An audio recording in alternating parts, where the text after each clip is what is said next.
Yo, what's up guys? It's Noah here, and in today's video, going to be talking through a couple player props I like on PrizePicks for today's NBA slate on Tuesday, May the 16th.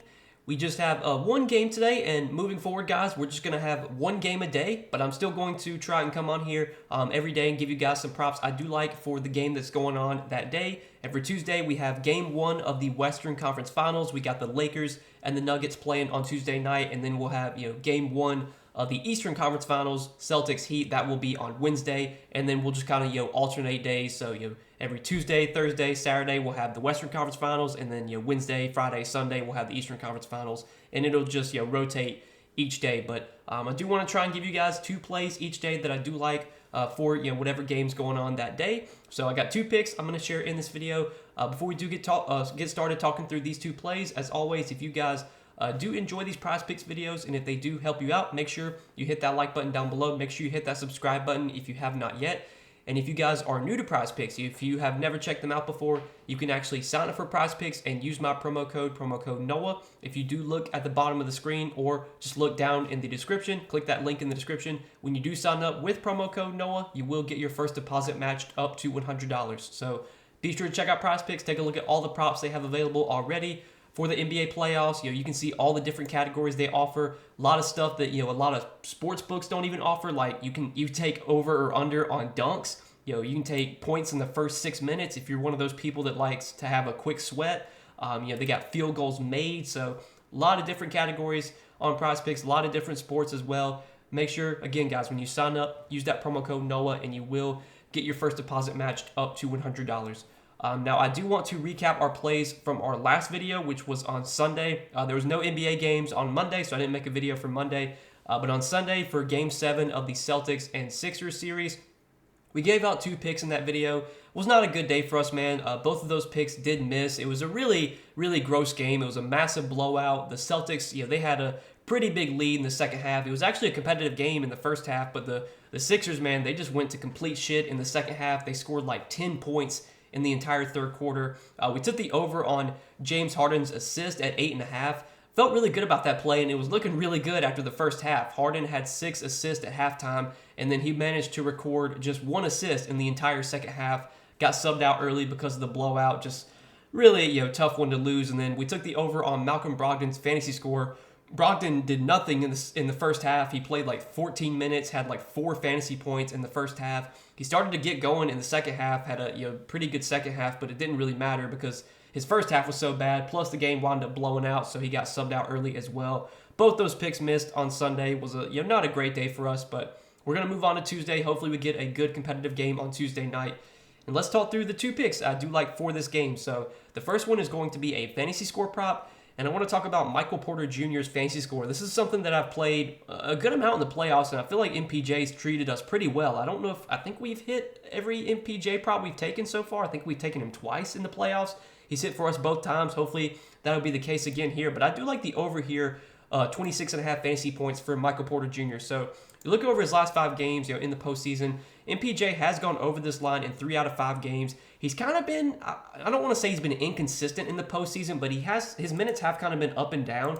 You look at last, 5 games in terms of minutes, 24 minutes last game against Phoenix. That game was kind of a blowout. The Nuggets won that one pretty easily. I don't think MPJ played at all in the fourth quarter in that game. The previous 3 games, though, he played 28 minutes, was really good in only 28 minutes. Then he played 41 minutes. Then he played 37 minutes.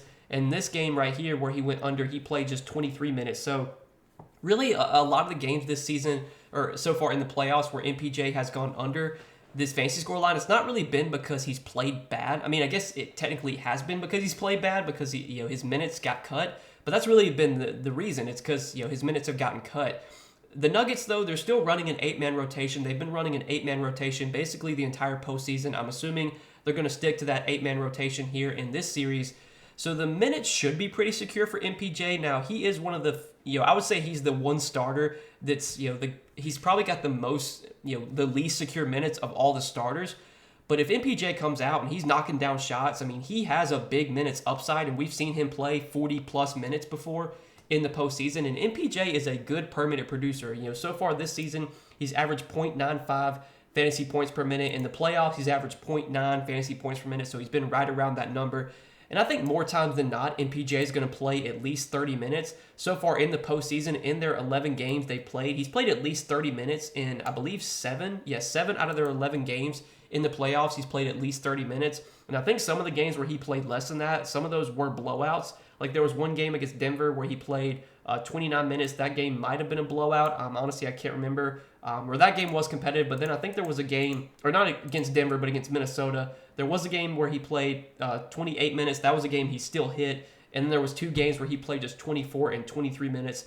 But again, more times than not, I think we can bank on 30-plus minutes from MPJ. And I think in this series, when you look at this matchup against the Lakers, I feel like the Lakers, I feel like they're going to double team Jokic a lot, and I think Jokic could have a tough time scoring in this matchup against AD and against LeBron. AD's been so good defensively in the postseason. Jokic, he was able to have his way scoring wise against DeAndre Ayton and against the Suns, and we saw Jokic have some huge scoring games against Phoenix.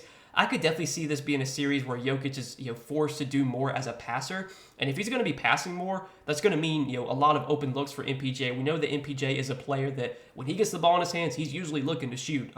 He's also a guy that can rebound. He's not really a scoring dependent player. He can have games where he gets 8, 9, 10 rebounds. He can get some defensive stats as well. And he doesn't usually get many turnovers. I mean, at most, he's probably getting like 1 or 2 turnovers. So far in their 11 playoff games, he's only had 2 turnovers. He's had 2 turnovers once. Every other game, he's had 0 turnovers. So you usually don't have to worry about him losing points.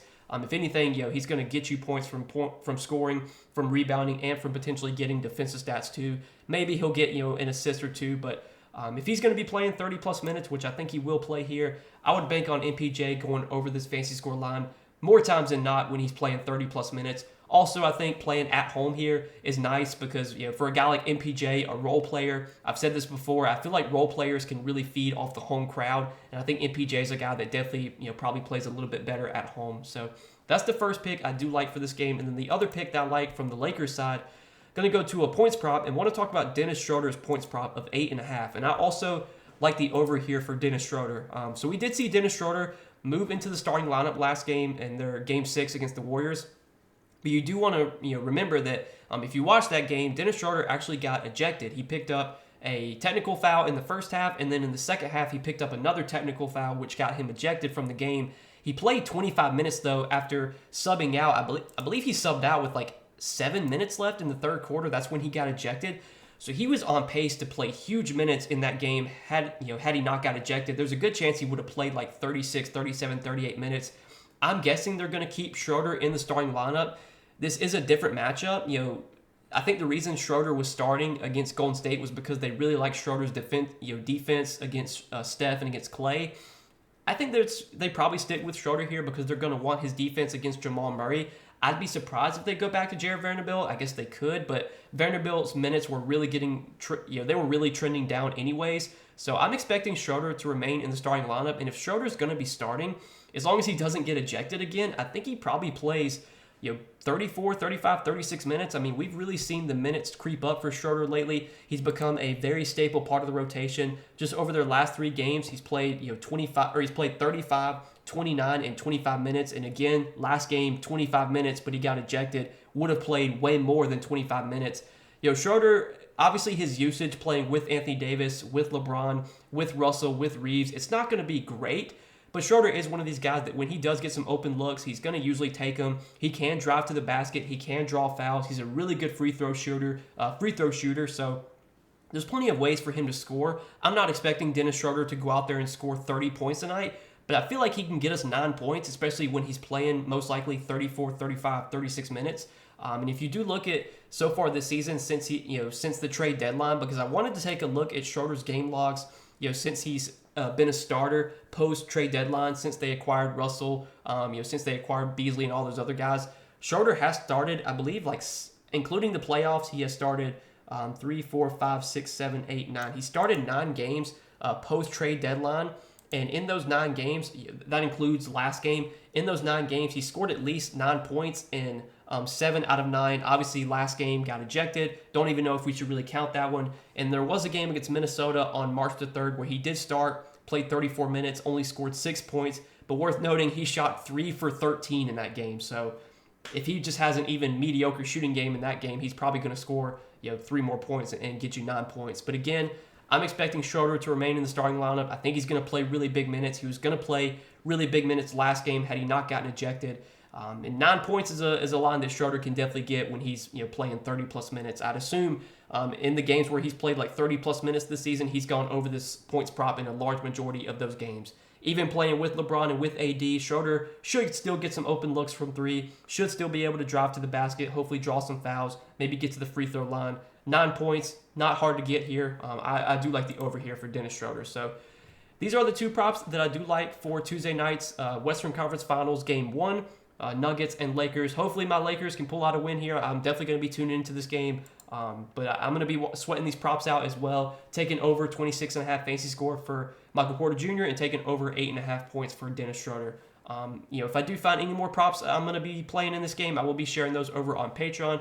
As always, guys, I do give out additional PrizePicks plays over on Patreon. I'll probably give out some MLB plays over there. I usually do give out a couple MLB plays over on Patreon each day. Check that out if you are interested. Linked down below in the description. But I appreciate you guys watching this video. Hit that like button if you enjoyed. Hit that subscribe button if you have not yet. If you guys are new to the channel, if you have never checked out PrizePicks before, you can sign up for PrizePicks. You can use my promo code NOAH. You will get your first deposit matched up to $100 when you do sign up for PrizePicks with my promo code. But that's all that I got for tonight, guys. Wish you the best of luck on this slate. Hope you guys enjoyed. Hopefully we can all make some money tonight, and I'll see you guys in the next video. Peace.